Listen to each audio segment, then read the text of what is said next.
খারিজি মাদ্রাসা তার রেজিস্ট্রেশন নিয়ে তদন্ত হচ্ছে। এদের রাগ আছে, অবৈধ ওবিসি সার্টিফিকেট পেয়েছিল, হাইকোর্ট বাতিল করেছিল, আমরা কার্যকর করেছি। রাগ আছে। 1900 ভোটাররা সাহস পেয়েছে, তারা এগিয়েছে, এফআইআর করেছে, মেডিকেল করেছে, গ্রেপ্তার হয়েছে 14 জন।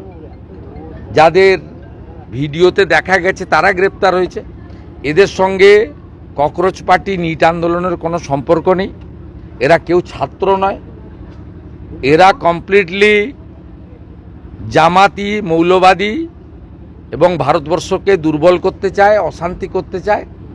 আর গত 10 সপ্তাহব্যাপী যে বিজেপি রাষ্ট্রবাদী সরকার চলছে, তারা যে সিদ্ধান্তগুলো আইন কার্যকর করার ক্ষেত্রে নিয়েছে, সেই যন্ত্রণা থেকে এই অসভ্যতামিটা এরা করছে।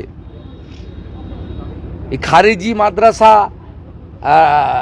তার রেজিস্ট্রেশন নিয়ে তদন্ত হচ্ছে। এদের রাগ আছে, অবৈধ ওবিসি সার্টিফিকেট পেয়েছিল, হাইকোর্ট বাতিল করেছিল, আমরা কার্যকর করেছি। রাগ আছে।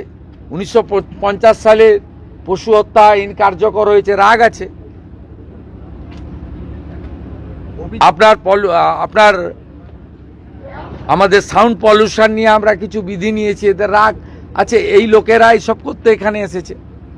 প্রধানমন্ত্রীর ছবিতে লাথি মারা, মুখ্যমন্ত্রীর ছবিতে লাথি মারা, প্রধানমন্ত্রীকে ব্যক্তিগতভাবে যে ছবি মানে চোখে দেখা যায় না, এটা আন্দোলন নাকি?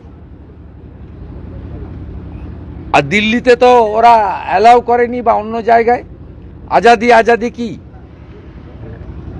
এবং কেউ কেউ তো ন্যাশনাল ফ্ল্যাগটাই ধরতে জানে না, উল্টো দিকে ধরে রেখেছিল। এরা কেউ আন্দোলনের লোক নয়, ছাত্র নয়, এরা গুন্ডা দমন আইনে ব্যবস্থা হবে।